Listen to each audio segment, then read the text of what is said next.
दोस्तों नमस्कार। अगर आपको मेरी वीडियो अच्छी लगे तो प्लीज़ इसे लाइक कर दें और मेरे चैनल को सब्सक्राइब कर दें, जिससे मेरी वीडियो आपको मिलती रहे। जी हाँ दोस्तों, चीनी स्मार्टफोन कंपनी ओप्पो ने भारत में अपने दो नए स्मार्टफोन ओप्पो F11 और ओप्पो F11 को लॉन्च कर दिया है।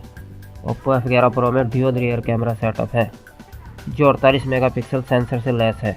दोनों ही स्मार्टफोन में पॉपअप सेल्फी कैमरा दिया गया है जो कम रोशनी में बेहतरीन फ़ोटो कैप्चर करता है। दोस्तों इसे जियो के साथ लेने पर 4,990 रुपये का फ़ायदा होगा।